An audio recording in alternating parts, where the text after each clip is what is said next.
Ladies and gentlemen, boys and girls, children of all ages, we're back with another episode of Skaters on Baseball. I'm Schmitty along with my friend Christian Cooper. Today, episode 18. This one's for the 1-8 Anti-Hero Zone. Skater of the Year, Thrasher Magazine, Skate Rock Survivor. This is Tony fucking Trujillo. Tony, how are you, man? Thanks for joining us. I'm good. It's hot as fuck up here. Oh, I bet. Fuck. No, we're chilling. It's kind of just stay inside and do shit before 9 or after, 6. When did you start being a Giants fan? Straight from birth? Was your family into baseball, or how'd it go? Yeah, my family was more Giants than A's because it could go either way, just being in the North Bay. But I remember having Giants hats as a kid, Yeah, Giants since birth. Because my dad was born in San Francisco, and he grew up there. He was in the Mission District, and yeah, it's hometown for him. So always, yeah. Nice. Do you remember going to games at Candlestick when you were a kid? No, I never went to Candlestick games. I mean, not that I remember or seen photos of. So I don't think we went out there. You started playing baseball, though, when you were a kid, like Little League stuff? Yeah, I was in Little League, and that didn't last long. It lasted a few years, maybe. I was on a few different teams. I was a Yankee. What position? Well, I wanted to start as pitcher, right? And, after the league, I went to the next year, and they took the pitching machine out. Uh-huh. And then they gave the kids the ball and were like, all right, go for it. And I was like, okay, yeah, this is all me. So I could throw really fast, but not very accurate. So after a while, I got pulled from being the pitcher. I threw a pitch one time. I think this is the last time I pitched in Little League. Was I threw a pitch and the kid went to block himself from getting hit. It went over his head, hit his bat, and went into play. The catcher got it and threw to first. The kid didn't know what happened. Amazing. So did that Little League experience kind of help out when you had to take the mound at Oracle? I mean, no. The years of fucking off on the road and throwing rocks at bottles, target practice. All right, who can throw a rock through that? Just always been a thrower, a tosser. Well, talk about that. What year was that? That was before pandemic, right? Like 2019 or something when you 18? I think so. So what happened? Vans did a collab with your shoe and Giants, right? Yeah. For the release of it, they did the regular colorways for the public, and then they did a collab with the Giants logos on it, black, white, orange. And they had the whole thing at the park and all that. It's sick, yeah. How did it come about that you were going to throw out the first pitch, though? Was that a request from you, or did they come to you, or how'd that go? That was kind of a surprise. They didn't really tell me until, the date was getting closer. Oh. You're throwing out the first pitch. And I'm like, holy shit. And during that time, we were doing shoe release parties around the world. So we were in China and South Korea, Vancouver, and all over the place. But during that time is when they dropped that on me, and I'm like, oh shit. And I was on the road. I came home and I was supposed to leave a couple days later for the next one. Brought my glove and my ball, and I was with Matt Bennett out in South Korea, and I had the ball, and I was practicing with him on the sidewalk and just trying to get ready as much as I could. I didn't get much practice, but I tried. Yeah, you nailed it. I was there. We had a lot of the Vans riders up in the suite. You, me, Trixie, the kids. I think Burnett or somebody was there shooting photos. What's more nerve-wracking, that moment or your next run at the combi contest? They're both pretty nerve-wracking, but with the first pitch, I'm not exhausted from skating all day. So a contest run, I'm already out of breath and want to vomit. So And then the nerves on top of that is like, yeah, a combi run or something like that. Maybe a little more nerve wracking just because my body is pretty thrashed and then your mind too. But the first pitch just out on the field, there's nobody around you. I mean, there's like the whole crowd and everything, but no one's near you. So you kind of just tune all that shit out. Okay. And like what the person that told me, they're like, okay, once you get up on the mound, like just let it go. I'm like, okay. So everything really just went out the window, like all my audio, sensory, everything. So I got on the mound, I touched the rubber, set and threw. And what's her name that announces? I forget. Rennell. I watched the video later, and Rennell was still talking, like introducing the collab shoe and me. And I had already let it go by the time she finished talking. And I was like, shit, I should have waited a second longer. But I mean, I was just like, it was that nerve wracking. So I just like, okay, they said, when I get out there, just let it go. So I just fucking got out there and shot it in there. That's awesome. Who caught your pitch? I don't remember. I still don't know. Smitty, do you know? I have the footage, so I don't know, but I kind of feel like it might have been Romo for some reason. No. It wasn't anyone I recognized. It was like maybe a coach, a backup catcher or something. Bullpen catcher. Okay. He signed the ball for me afterward, but it's an autograph that you can't decipher. Yeah.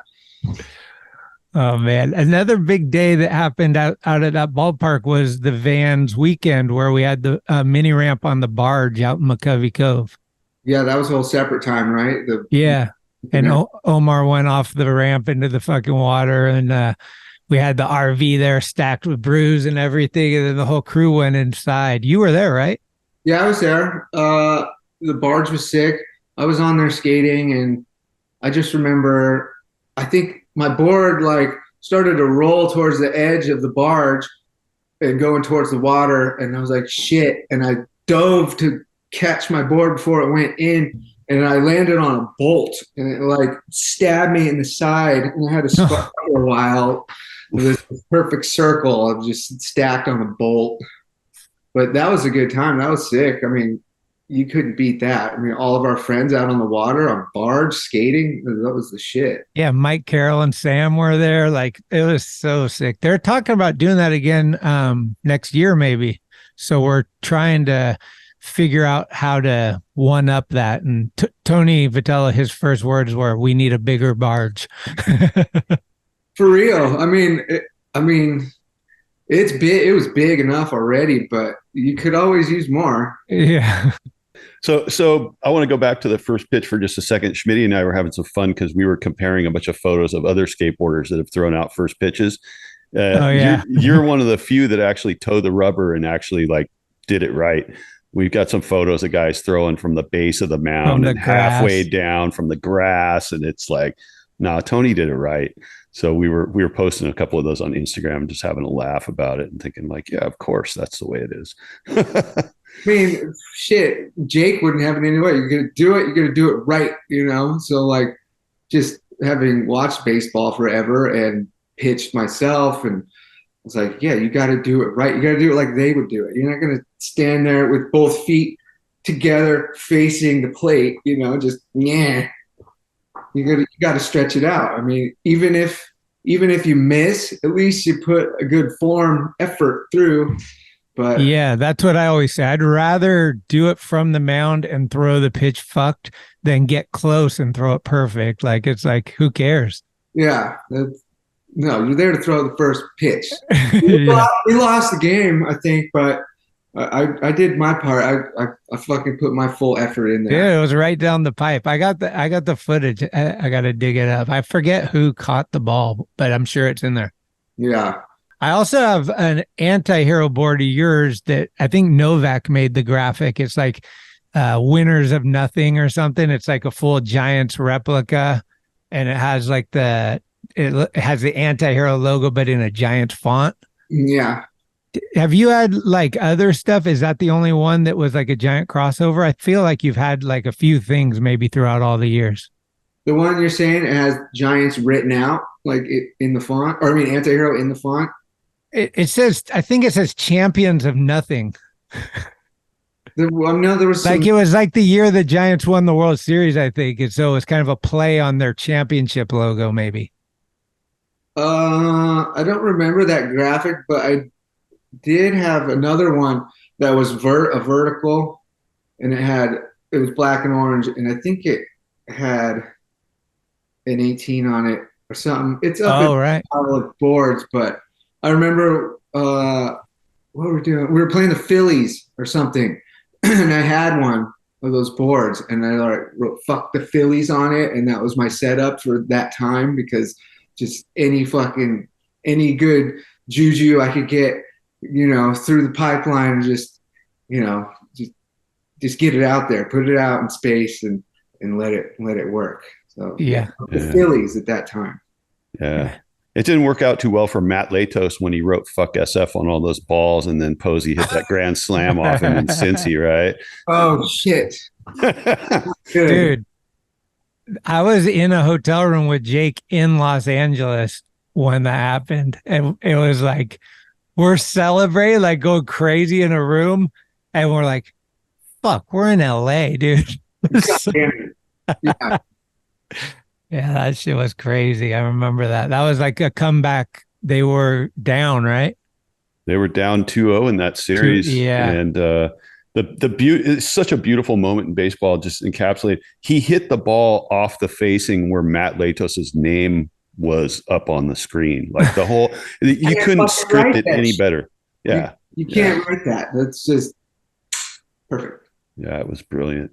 So I was working as an artist at Deluxe when you first got on, way back when. You probably don't remember, but we had a laugh. Ruben got your Sponsor Me tape back then, and we all crowded into what they called the video room at the old Egbert. Yep.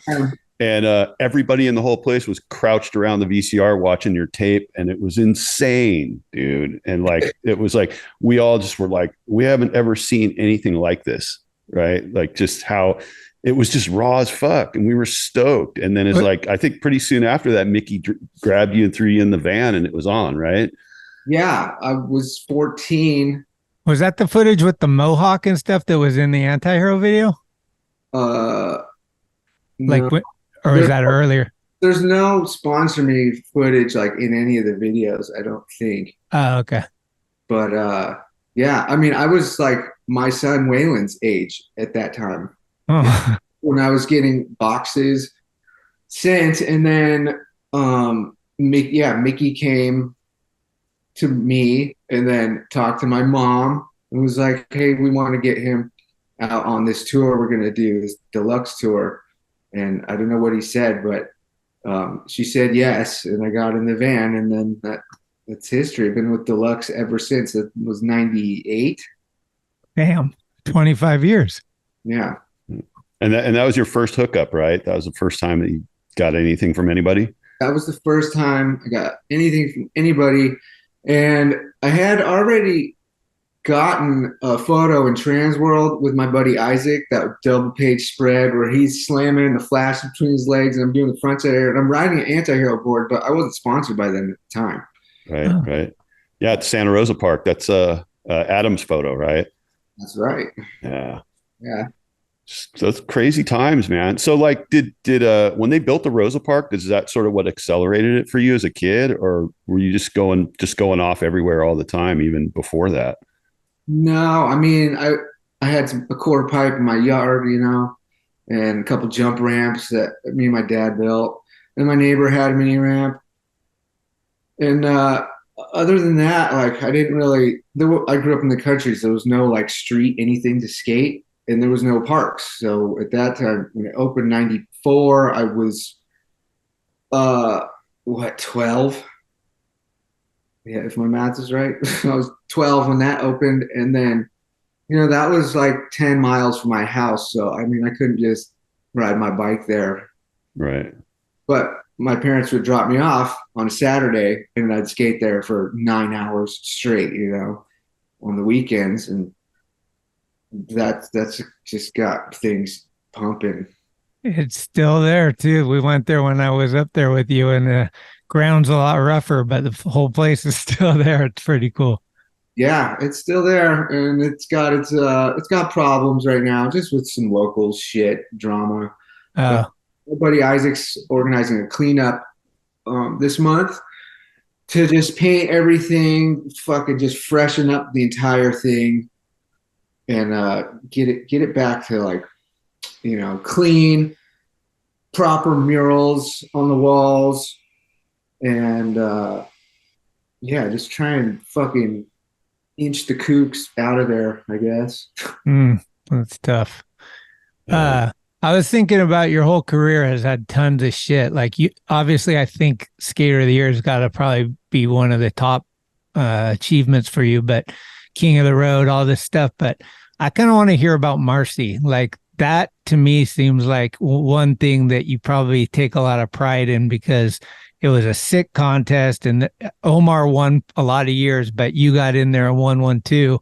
And I think Wade won one year maybe, but like that whole era was just like, for me, that's what skateboarding is about. Like the all-terrain vehicles, that shit with like Drehobel and Phil and you and fucking Alan Peterson and everything just going fucking off.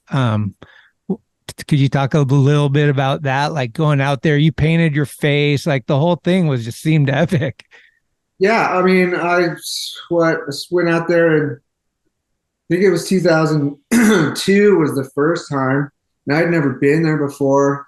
I seen all the footage on the Thrasher videos. I grew up watching those Thrasher videos 1 through 6 or whatever, and those guys would do those European fucking hell rides. And that park like stuck out more than most. And when I got a chance to go there, I was fucking ready. It was 2002, and I felt good, and I was fucking young still. I was what, 21, 20, something like that. And that was the only reason I went out there that year, 2002. I think I just went for the contest, and then I won that one, and then I went back the consecutive next 2 years, and my placings went down. Of course, it was first, and then like third, and then second, or first, second, third. I think I got first, second, years, because the face paint year was 2005. I got third place, and yeah, no, I mean it was a real skateboard contest at the time. It just seemed like us, it just seemed like us running the thing, and we could do whatever we want. It wasn't, fucking televised around the world for everyone to see. Like, there wasn't people with their phones and shit. So concentration was just on what's happening in front of you, and that makes a big difference. When you go to a contest now, it's just everyone's on their phones. No one's fucking like engaged in what's happening. So those times are long gone. It totally sucks, because when that's all you have available is you're at the fucking park, you're watching the contest, you have no distractions. So it's like everyone's in it together. And, yeah, it's a vibe. It's sort of an 80s vibe that kind of got lost. But I was at the Mile High contest and a bunch of these sort of like grassroots vert contests in the 80s where it felt like it was just us. It was just, this is for skateboarding by skateboarders. It's just our world. Nobody else has infected it. And then it kind of faded out. But then the Lower Bob's events have kind of bring that vibe back out. Certain things, those Marseille contests, I think, are like that too. So it's not totally dead, and it's cool when you come across something where it has that feel again, where you're like, this is what it's supposed to be like, right? Yeah, that's what we try to do at Lower Bob's. Yeah, the Bob's thing is cool. I mean, yeah, like Keystone Annual. If you've been there, it's totally just like that. It's just us. It's like this whole posse versus the fucking world. This is our little space on the planet, and we get to do whatever the fuck we want right now. We're calling the shots. So you got fucking Cardiel, fucking.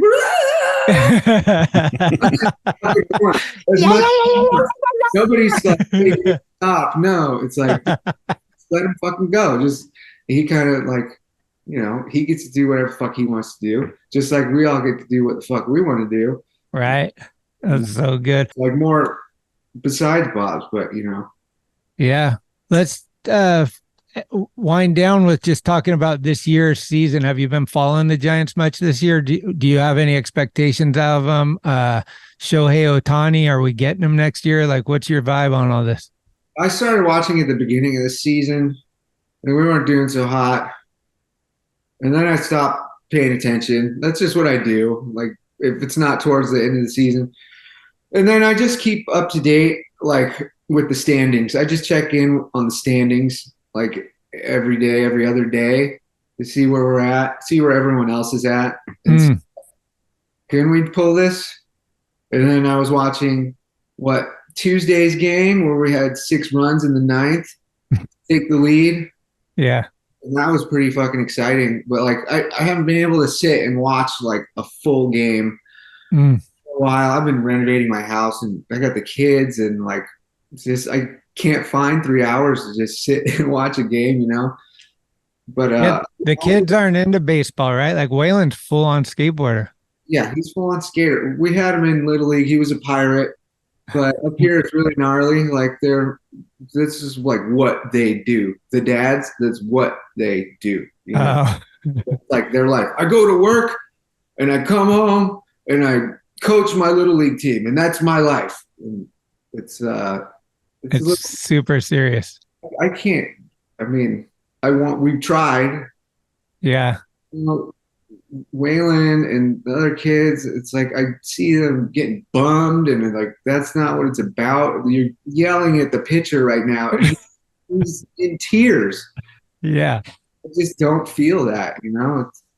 No, I'm the same. That's kind of what kicked us out of the whole thing, was that mentality. I mean, it's like soccer moms, but baseball dads. It's like the same thing. You're just like, dude, let me just fucking have fun. I'm a kid. I know, but it's not like that, unfortunately. It's like we need to get a real Sandlot going to make that happen. But yeah, I don't know. Last I checked, the Giants were 4 games back or something from first. Yeah, I think they're leading the league for the wild card, and they're like 4, maybe 5 games now behind the Dodgers. Yeah, we lost last night, but 5 out. But the Snakes are fading quick, and the Padres are now 10 or 11 back, which is beautiful. So it's not all bad. Christian's going tonight to see Shohei pitch, and guess who he's going with? Who? Nash, Salva, and Stropel. Tonight? Yeah. In Anaheim. Yeah. Oh, fuck. Yeah. So that should be pretty fucking funny. Yeah, we were going to go Monday, and then it didn't really work for everybody Monday. We thought Ohtani was pitching Monday, and they backed his startup, so now we get to see him pitch tonight, which is going to be nuts, right? Plan it like that, or like switch, or no? Yeah, no, we just it just worked out that way. Oh, we got lucky, so we're going to have a big crew of guys, and I'm going to be the one Giants fan surrounded by 7 Angels fans. About a lot of fun. I mean, it could be Dodger fans. I mean. Yeah, that's a place I don't go anymore since I moved down here. I did when I first got here, but it's not tolerable, and you need a lot more people than an army of one to go there, unfortunately. So I don't want to give that organization my money either. Yeah, fuck that shit. No, I've never been to that stadium. I've never been to any other stadium. I've just been to Oracle or whatever, AT&T. I almost did jump out of the van one time when we were in Denver skating around, and we were pulling into downtown across the bridge, and all the Rockies folks were walking around going into the game, and I'm like, shit, do I just jump out of the fucking van right now and like go into But yeah, that park's right next to the skate park. Yeah, it's just right there. I think we're at the skate park and going skate downtown, and I was like, shit, should I just fucking pop out? And then I was like, nah, fuck, I got shit to do. We got skating to do. But yeah. Well, what's the future hold? You're renovating the house. Are you going to go on the Scotland trip with Joe Brook and for Antihero? Yeah, I'm slated to go. This would be next Thursday. I leave, and the kids go back to school next Wednesday. So I'll be there for back to school day, and then the next day I'm out. Sick. That sounds like a good one. Have you been to Scotland before? No, I haven't. Yeah, me neither. It looks beautiful. I bet it's going to be a real fun trip. Yeah, that's going to be 2 this year that I haven't been to because I just got back from Poland like a month. Oh, So I was in Poland for like 3 weeks, and then we're going over there. And yeah, I mean, it's been sucky for travel the past couple of years, and yeah, I got the fucking call, so I'm excited. I want to go fucking skate. I'm like 2 years sober, and I feel great, and I'm like, I want to go fucking skate. I'm 40 now. yeah. And like, I feel fine. I feel great. Like, I want to fucking go and skate. How was the Thrasher trip? You just went on that one, right? Thrasher weekend or whatever? Or Yeah, Minneapolis Thrasher weekend was sick. yeah, that's what it sounded like. Yeah, man. I was just hanging out with Hits. He drove up from Milwaukee and Fuck yeah. just jumped in his fucking grandma's like big fucking like Lincoln car or whatever it was, and we just listened to metal and drove around, and he showed me all the fucking spots and skated with the Vans guys and had a good fucking time. Nice. Yeah. But you got anything else for him, Christian? No, I think we're good, man. Thanks, Tony. Really appreciate you coming on and talking a little ball with us and stuff. It's really a pleasure. Well, thanks for inviting me. Yeah. Hey, let Timmy smoke. I love that shirt, man. No, like I said, I'm renovating, so I have like all my bins of shirts like out of my closet because I got to do that. So all my bins of shirts are in the living room. I got to fucking go through it and find it. And it's like, yeah, fuck yeah. Perfect. We're trying to make we're thinking about making a graphic because Christian's super good at making these graphics, and we want to do one with the driverless car and the cone on it. And it says like prevent this tragedy or something. I don't know. Go with it. Just go with it. Yeah. Fucking crazy times. Fuck yeah, dude. Have a good trip in Scotland. That sounds sick. All right, I will. Enjoy. And tell the kids and Ashley hello and everything too. All right. Sounds good. Yep. Appreciate it. All right. Thanks, guys. Awesome. Thanks, Tony. All right. Take care. Have fun. Yeah, that's a wrap. Thanks, dude. Thank you, Marseille. Party on!